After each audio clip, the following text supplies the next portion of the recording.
Hello everyone and welcome to this CU Boulder Flight Operations Supplemental video.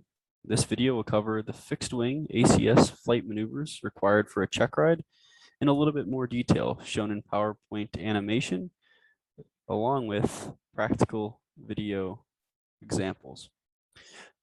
This video will cover the following maneuvers. So normal takeoff and climb, SATE transects, the box pattern, circles around a point, slow flight, power off and power on stalls, a normal descent and landing, the low fuel, low battery and engine failure, and emergency landing maneuvers. With a quick note here, this presentation covers only the flight maneuvers required by the ACS. There are other ACS testing requirements that should be considered, and this presentation should only be used as a supplement to the current ACS. So some ACS standards and tolerances may change in the future, and some of these animations are limited in their ability to show specific maneuver details, and thus, should just be used as a reference or this presentation should be used in conjunction with instruction from a CFI. So moving on to the first maneuver we're going to talk about today is the normal takeoff and climb.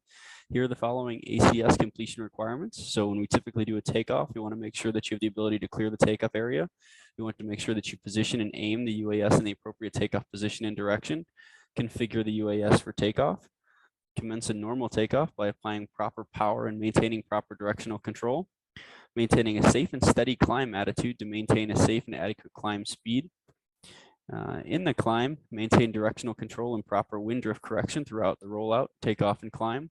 Retract any landing gear and flaps if applicable in accordance with the UAS model type recommendations. And then complete the appropriate checklist or memory items. And lastly, abort the takeoff if the criteria for a normal safe takeoff are not met. Here are the following key considerations. So it's important to have very good pre-takeoff knowledge and have a good planned briefing. In addition to knowing your aircraft or your UAS's considerations for the environment. You'd also really want to understand airspeed at different stages in the takeoff, know what is adequate, what's desired, kind of what is required from your aircraft when commencing the takeoff roll. Here's the animation. So essentially we'll be lined up on the center line. We'll apply full power until we get to the adequate airspeed. When we get to this point, we'll do a nice little rotation. We'll establish a nice gentle climb. And then when we get to our safe climb altitude, we can level off and perform our normal cruise and climb checklist, and then we're free to maneuver. That's the normal takeoff. We'll now show you a video of a practical normal takeoff shown out at our local field.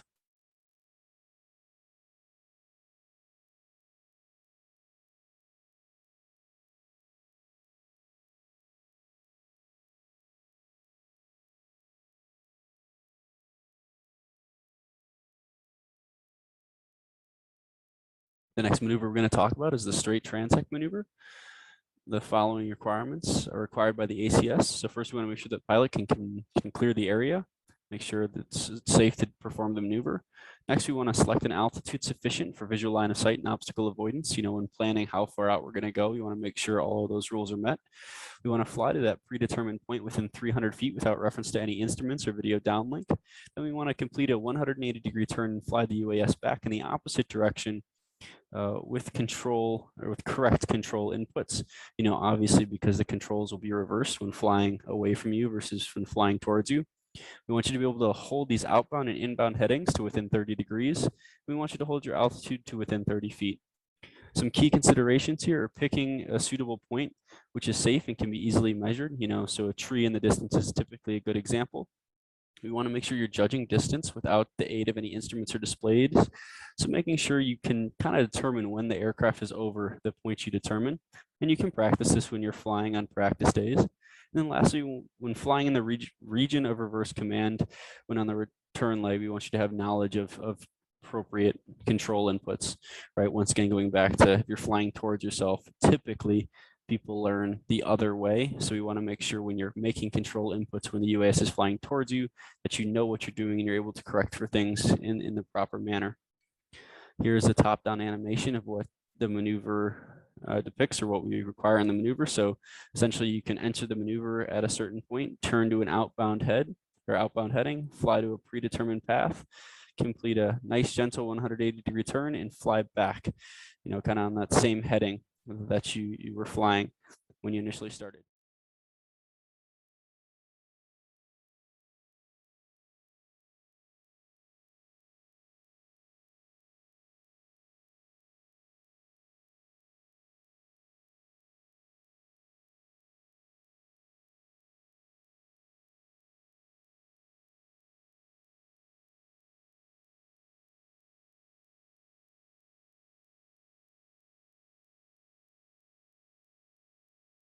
box pattern is going to be the next maneuver we're going to talk about.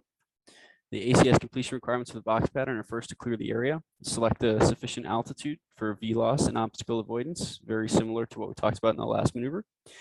We want you to fly even box pattern legs with reference to ground track, which essentially just resembles a box pattern with equal leg lengths, and we can show that in the overhead view a little bit more clearly. We want you to hold all leg distances similarly to within plus or minus 100 feet. We want you to hold your altitude to within plus or minus 30 feet. We want your bank angle not to exceed 60 degrees at its steepest point. And then we want all leg ground tracks held to 30 degrees from their start and stopping points. Some key considerations with this box pattern maneuver are to clearly define where the corners of the box will be prior to beginning the maneuver. So saying, hey, I'm starting this corner at this box or at this plant, and I'm going to fly it out to the tree, and then I'm going to make another turn, and I'm going to head over to this hill. So we just want to make sure that the box is very defined before you start the maneuver. We want you to be able to account for wind in order to maintain proper leg length and angle. So we want to make sure you're not getting pushed too far in one direction. We want you to account for any altitude and lift lost during turns. And moderate crabbing may be required to account for wind to create a even box ground track, and we'll show that in the top-down animation. So here is what we'd like to see. This is kind of a box pattern from a top-down view. As you can see here, we're kind of entering on the downwind leg. You can enter into the wind or away from the wind, and you're flying to these predetermined points and clearly defining your angles and your directions coming in and out of the turns. If you do have wind, you can crab the nose of the aircraft into the wind to maintain this ground track, this box ground track. So here's an example of this wind crabbing scenario. So if we have wind, we're going to crab into the wind. So the aircraft is going to be cockeyed a certain direction, but its ground track is going to be straight over the desired points that we selected. So it would look a little something like this. And we'll go ahead now and show you a practical example of this being done at the local model field.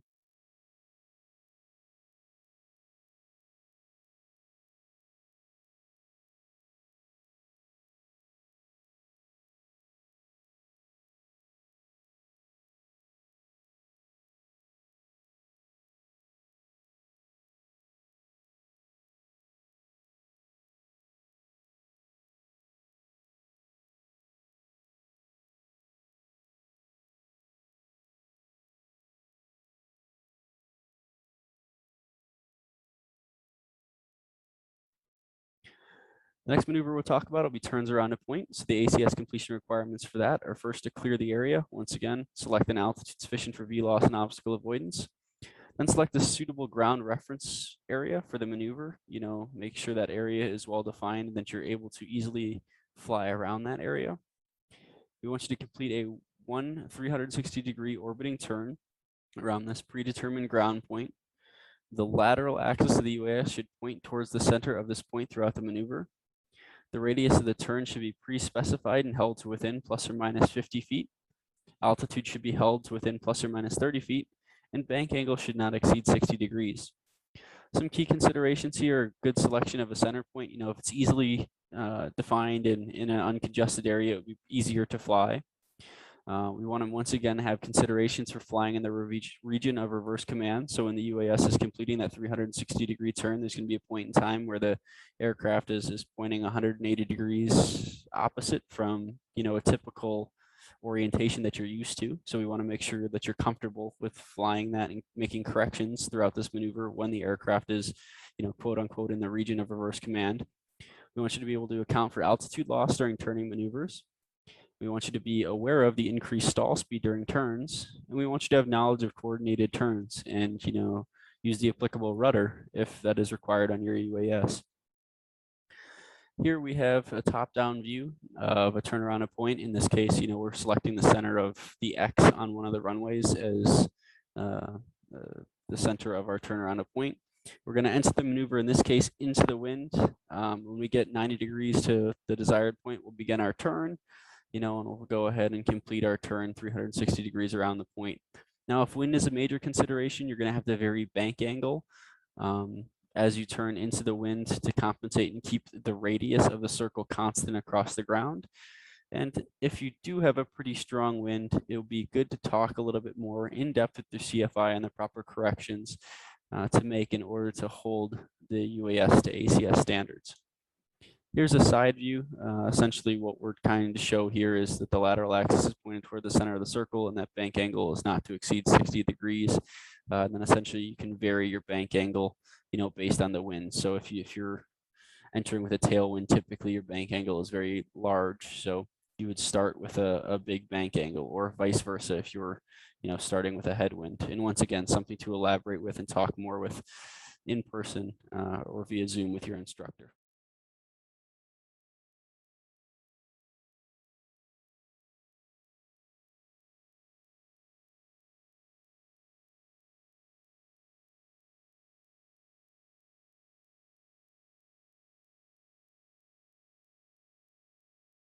Alrighty, up next we have our slow flight maneuver. So the following completion requirements are stated here below. So select an altitude sufficient for VLOS and traffic and obstacle avoidance. This also involves clearing the area.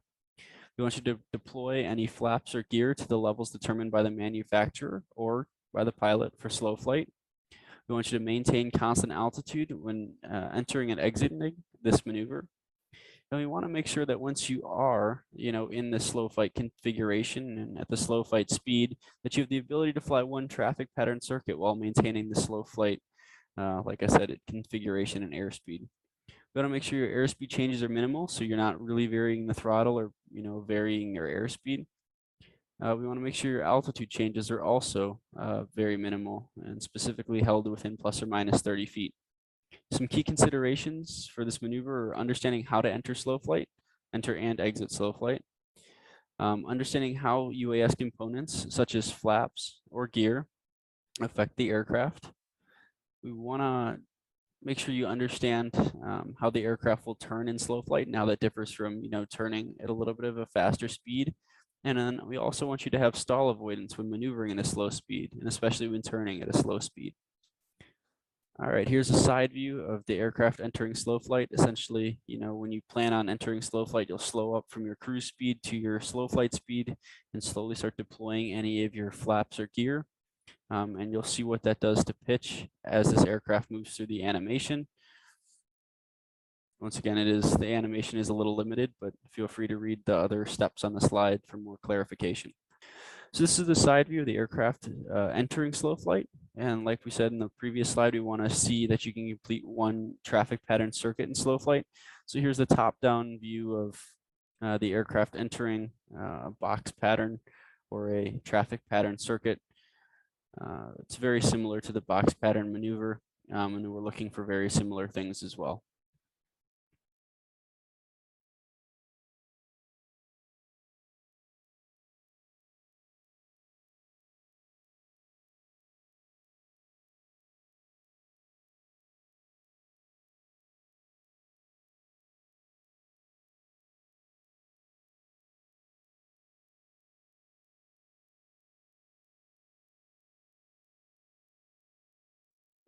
Moving on to power off stalls, here are the following ACS completion requirements. Obviously clear the area, select an altitude no lower than 75 feet, configure the UAS in a landing or cruise configuration as specified by the evaluator, avoid any unnecessary major heading changes when the power off stall occurs, acknowledge the cues of an impending stall. So when the aircraft is getting slow, you're telling your evaluator that, hey, the controls feel mushy, I feel like I'm entering a stall or getting ready to enter a stall. So verbalize those feelings and those control inputs that you feel are necessary, just so the examiner or the evaluator knows that you understand what's happening. Bring the UAS to a full stall, execute a stall recovery in accordance with the procedure set forth by the manufacturer or what is determined acceptable by the training curriculum or the evaluator with minimal altitude loss. Then lastly, we want you to recover. And the big thing is we're looking for here for you to retract the flaps and gear if applicable, obviously to the recommended settings and in the recommended sequence. And then commence a full climb out to a safe altitude with a safe airspeed. Some key considerations here, understanding how UAS components like flaps affect the aircraft and coordinated flight, knowledge of effects, on a stall if the aircraft is not coordinated are another big consideration that we're looking at here. So here's a quick little side view of a stall. As you can see, we're going to be entering the stall, pretty much slow flight configuration or something leading up to a slow flight consideration or configuration, excuse me. We'll hold the altitude of the UAS until we get the full stall. When we do get the full stall, we'll go ahead and initiate recovery. And you can kind of see that and read through the steps as the UAS plays through the animation.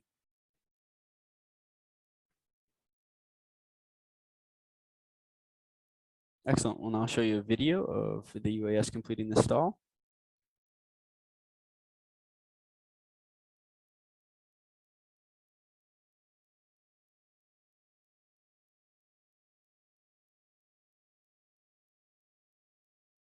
Alrighty, moving on, we have power on stall. So here are the following ACS completion requirements. Obviously, we have the same ones that clear the area and then select an altitude no lower than 75 feet. We want you to configure the UAS in a takeoff configuration as specified by the evaluator. The big testing point on the power on stall is to show the evaluator that the applicant has the knowledge of what to avoid on a takeoff or go around situation. So kind of at a low airspeed or takeoff configuration with full power. We want you to avoid unnecessary and major heading changes when completing this maneuver. When you're all set up and good to go, apply power to the recommended power on stall settings and pitch for the attitude which will attain a power on stall. Acknowledge the cues of an impending stall, much like you would in the power off stall. Execute a stall recovery in accordance with the procedure set forth by the manufacturer or what is determined acceptable by the training curriculum. Then retract the flaps and retract the gear to the normal and recommended settings in the recommended sequence and commence a climb out at a safe altitude and airspeed. Throughout the maneuver, the applicant has the ability to use control inputs which counter the effects of stalling with power.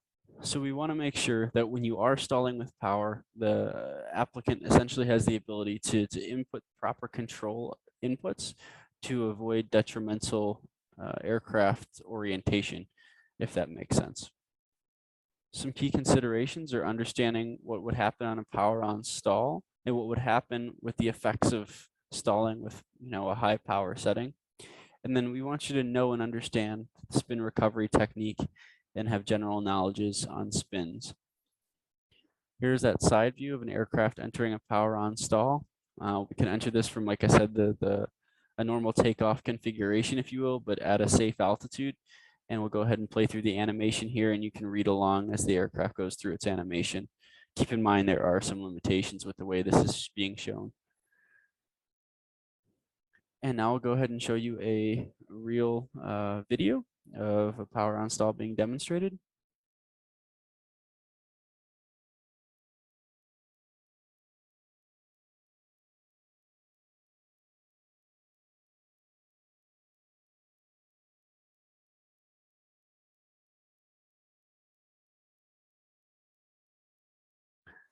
Up next, we have the normal descent and landing maneuvers. The ACS completion requirements for this are to obviously conduct a proper landing briefing. And this kind of consists of considering wind conditions, landing surface obstructions, and from there select the proper runway and landing area. Ensure your UAS is aligned with the correct runway or landing area on final approach, so you're not making major corrections. Ensure that the runway or landing area is clear. Establish an appropriate approach, landing configuration, and airspeed. Adjust the pitch and power to maintain a stabilized approach. And then apply a crosswind correction to stay established on the center line. Make smooth and timely and correct control inputs during the round out and touchdown. Touchdown at a suitable safe airspeed recommended by the manufacturer or something predetermined by the pilot.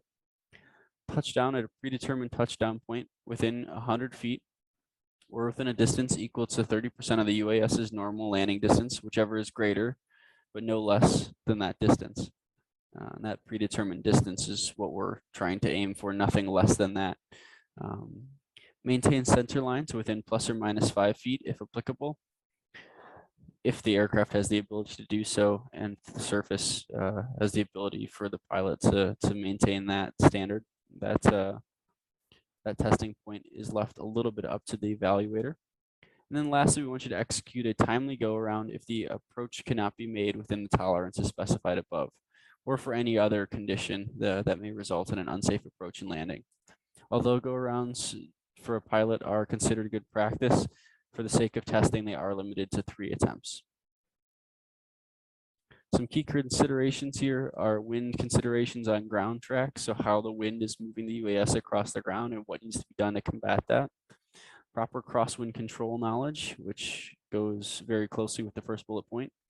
Stabilizing an approach and approach airspeed visualization are huge, because we don't really have an airspeed indicator. It's up to the pilot to kind of feel the air going over the wing and know how the aircraft's flying through the air. And then lastly, ground effect. What is ground effect and how does that affect the UAS? Here's a side profile of an aircraft landing, turning on the final approach course and essentially being stabilized on the descent and landing portion of the maneuver. Once again, mind the limitations of the PowerPoint slide here. But here to hopefully help you out a little bit better with that is going to be a practical video.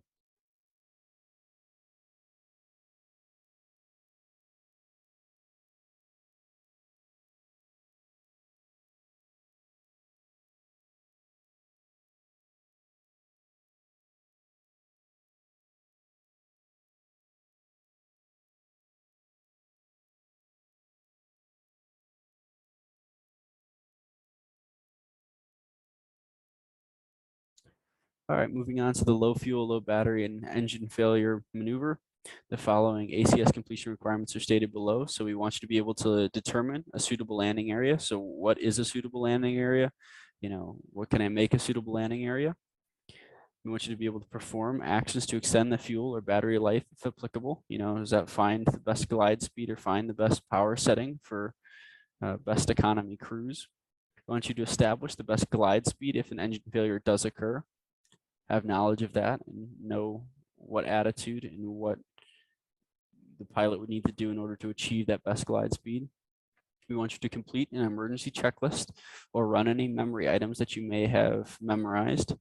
And then lastly, we want you to commence an emergency landing. Some key considerations for this maneuver are knowledge on the UAS's specific emergency actions. So if a UAS does have some kind of return to home or emergency procedure options, definitely know those and know how to work those. We also want the pilot to have intuition on any signs of battery or fuel deficiencies prior to complete failure. So what are some good key indicators that you may be running low on fuel? And then we want you to also have the knowledge and pre-flight actions required to prevent this occurrence. We want you to act safely in doing so to avoid such a thing. So here we'd have an engine failure, as you can see, or possible intro to engine failure and what may follow. This maneuver varies a little bit from UAS to UAS, but speak with your evaluator on how you want them to, or how they would like you to demonstrate the following maneuver. Lastly, we have an emergency landing. Here are the following ACS completion requirements. So establish and maintain an appropriate pitch attitude to maintain a speed suitable for the emergency landing to be conducted. We want you to configure the UAS in accordance with the manufacturer's recommendations for the existing circumstances. We want you to establish a suitable landing area considering altitude, wind, terrain, obstructions, and available distance at that landing area.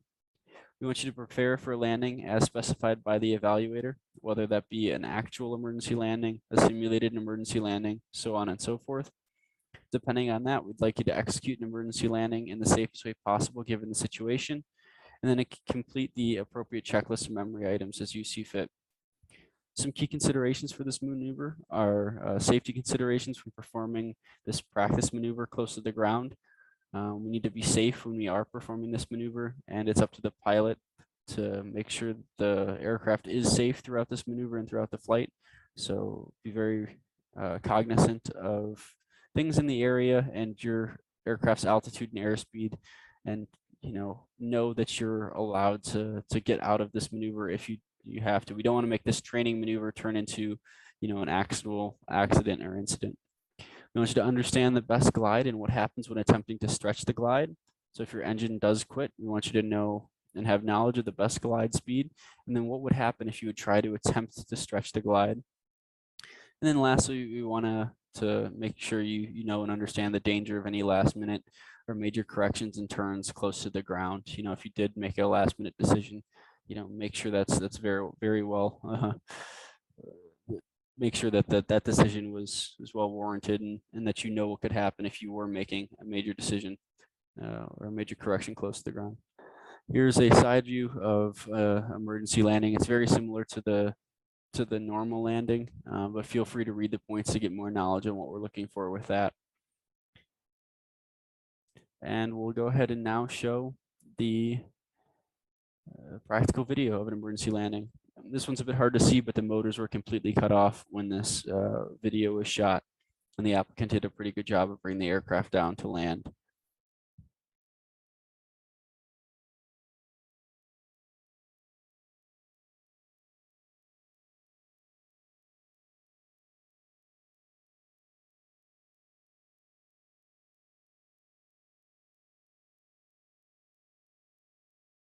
Okay, and that is it. Thank you very much for watching. We hope you enjoyed.